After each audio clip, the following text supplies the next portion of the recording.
Hello everyone, this is LXD Maniac, my name is Ivan, and today I'm gonna take you for a ride for two of Star Citizen's mechanics. One is quite unavoidable, I would guess, and the other one is pretty damn awesome. So we'll go first for the unavoidable one. Well, let's say you go and fly your ship somewhere, right, to explore a bit or to look for a fight, for example. Like we have here, courtesy from Rockzilla, I filmed him in the Arena Commander while he was playing the 18 wave. And I gotta say, the Arena Commander in 1.3 was much harder than this one, honestly. And he did an amazing job. I loved it. I got a lot of footage out of his play, and he flew pretty damn awesome. But I used this footage at the end because I wanted just an intro for the repairs that we're gonna go over. So you can see here what happens when your wing gets blown from your ship. You're gonna be needing some repairs, right? So they have these repair roles, two of them, repair arm operator and the repair task manager. That's how they split it. I'm sure that one guy could actually do both roles, but I guess they've done it for the more immersive kind of thing in the game.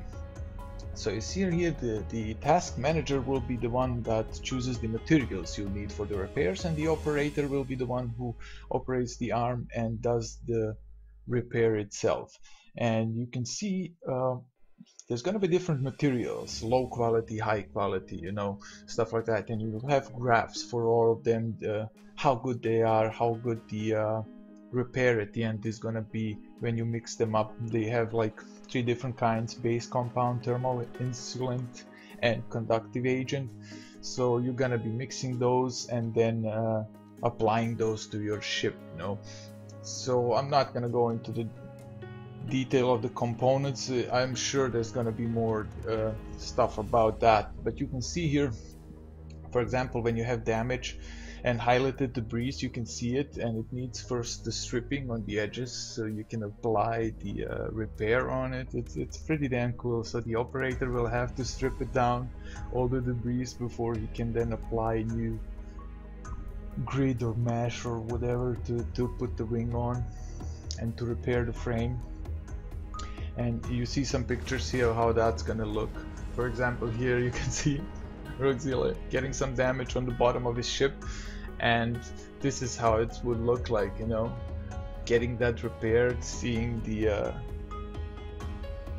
damage on the ship, and you can see here the view out of his laser. This is probably how he's gonna see when he's repairing the airplane, and he's gonna manually have to go over each piece on the ship. You know, it's gonna take time and it's gonna take some skill. It's pretty damn awesome. And then we're gonna get also these personal multi-tools. That's so damn cool. That's something that we can use to repair the ships ourselves in some small manner. We're not gonna be able to do big repairs, but the thing that's here pretty damn awesome, what I like, is these subcomponents. These subcomponents you can add to your components in your ship, for example, on your shield component or your gun or engine, or you know, stuff like that, and it actually boosts. It's like a little update for those components to work better. And you can see here I highlighted subcomponent types are universal across ships and components of the same size class. A coolant rod from a Gladius laser cannon can replace a Hornet's coolant rod housed in the shield generator. So you will be able to strip down, you know, components from one ship, even though it's another company that built it, I mean an in-game company, and use it for your ship, you know, or to upgrade your components, or to just remove and switch the ones that were damaged, you know, that you just want to repair. I mean, I love that. I love that compatibility that they're doing, so you have these choices, you know, and stuff like that. So the other thing I'm gonna go about is, imagine going into a bar and, okay, first you dance on the floor a little bit. You gotta do that. Come on, you're in a bar on some kind of a distant planet. Like, that just needs to happen, right? Well, at least for me, I gotta do a little bit of a dance. So you go to a bar, you know, you go to the barman and say like, I don't know, hey buddy, or Jack, or whatever his name, I gotta meet this and this guy, you know where he is? And he tells you, yeah, I know, he's waiting for you back there in that alley. And you go like, all right. And you go meet the guy, right? You search the back alleys, hope you won't be mugged or anything. Looking over your shoulder, thinking about do I have my gun with me and stuff like that? And you find the guy, and you go like, hey guy, I made the payment, where's my goods? And he goes like, yeah, I left the goods at the usual place. So you go to the usual place and you find your goods there. Now what I wanted to go over now, this is also just a little intro for this. So how the interaction works, this is so damn cool what they did. They have mentioned here 5 levels of interactions, like they split it in 5 levels: player to item, like small items, player to a massive item, player to container, and player to pallet. Now the 5th one is player to cargo bay. That's just like the menu in your cargo bay, so you can see what stuff you have in your cargo bay.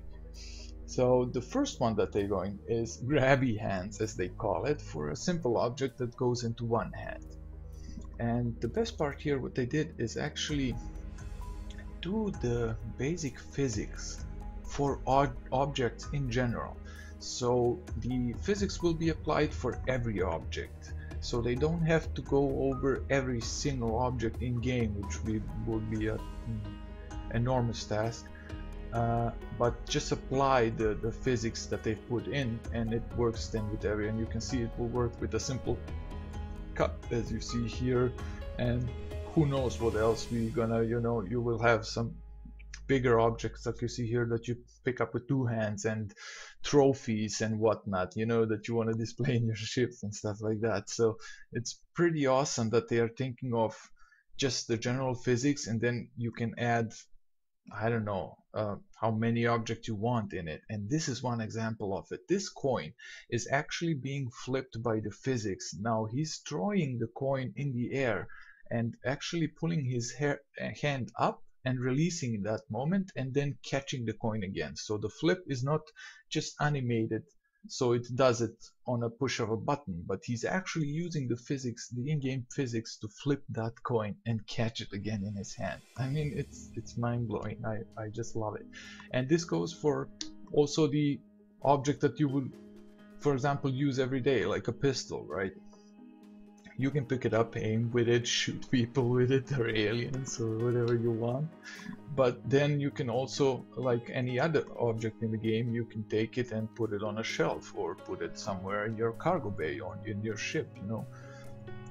Maybe it's a rifle, or it's another gun that you picked up, so, you know, you can then store it like any other object. And that's what they're showing here. For example, the cargo box,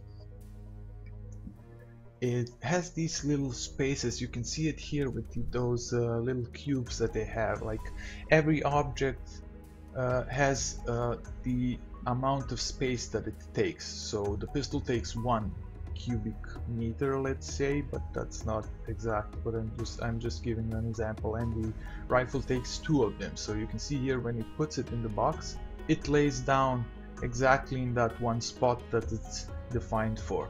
So that goes for the rifle. When he puts the rifle in it, it will take 2 spaces, and it will be put down exactly like it's supposed to be. And the best thing is, he can then just take the whole box and, you know, carry it to his ship, like a box full of rifles and guns that you just bought from that guy in that shady alley, for example. It is pretty damn cool. Now, what they done also is pallets. So you don't have only boxes, but you have just a pallet on which you can stack stuff that you want to take with you. So you don't have to carry like 10 different things, you know, 10 different times, like back and forth. So you can take a pallet, for example, like they're showing right here, and you can take all kinds of things. You can see your model ship, for example, or you can take his lamp, and then you can take a gun. You don't go anywhere without your gun, right? and you have your picture frame. I mean, that's what I mean. You have like these crazy objects that you can now like fill the world with and give the players really a customizable world around them. And then you can pick up the whole palette and just take it with you to your ship, for example, you know. And that's the thing that amazes me. We all saw the graphics in this game. It's absolutely awesome. So imagine those little things, you know. You come to my ship, for example, and you see all these little tidbits, and it will feel like my ship. It's not gonna look like anybody's ship in the whole universe, you know, or your ship or anybody's. And you can see here an example. He took the palette with him into the ship, so he's gonna put the lamp where he wants to, you know, pick up the is this a picture frame? It looks like a monitor though, right? I don't even know if those monitors will be functional, for example. Who knows? Like, they're doing so many crazy things that I don't even know anymore. You see here the clips, for example, like every single clip will be manageable. I don't know how to say it otherwise. And then for this model plane. But every single cargo, everything you have is physically in the world. That's what's blowing my mind. So it will take space on your ship. You have 10 clips, for example. You will have to have a place to put it somewhere, you know? That's what's so amazing about it. And here they're showing off this stasis field that you will have. Uh, this first picture is stacking boxes, but you see the upper box is actually stacked the other way, and it works because they are the same dimensions, and it will be hold in place, but by this field that will make sure that your cargo doesn't fly around the ship, you know, and be jerked off left or right if something happens, or things like that, you know, that is safe. But on the other hand, the stasis field can be also turned off, you know, and it can happen that you, but you know, imagine you're going to a store, now you're looking over some guns and you're thinking to yourself, you know what, I'm going to this and this place, why not buy a crate of some interesting rifles, for example, you know. And you look some rifles over, maybe a ballistic one, that sounds cool, or you know, some energy rifles because you're going back to a colony that doesn't have energy rifles, and then you check here for maybe some grenades or ammo for your pistols and rifles and whatnot. You make a deal with your guy and take that all back to your ship. And actually, you know, you will be in situations where you go like, ask a friend, you know, I have this and this to carry to my ship, can you help me out, we have to load it in, you know, and carry these boxes over there. I mean, that's just stuff that's gonna happen naturally in the world, and it's gonna be totally immersive into the gameplay. And this is for example, some pictures of the cargo manifest screen, you know, how you're gonna check what you have in your cargo, and it looks pretty awesome. You can see here they are purposefully taking the picture from the side, so it is a 3D view, yeah, 3D view. So let me read something here from this part. Using the manifest, you can activate and deactivate locking plates to jettison cargo, for example, set orders for arranging cargo, and see the effect that all of your items are having on your center of mass. Unlike previous games, your ship's performance will be tied to the mass and volume of what you decide to load aboard her.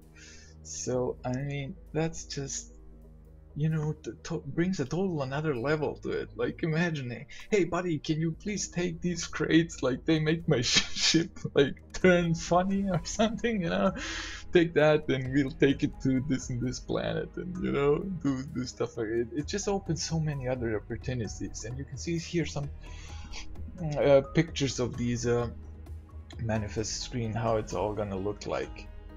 It's absolutely mind-blowing. I love the level of detail that they're doing, and that they're doing so many these little immersive things, you know, that will make it a living, breathing world, you know, that we all can like live in it and have fun with it and personalize it, and everything you can imagine. So that was it for this one. Well, thank you guys for watching, and I'll see you next time.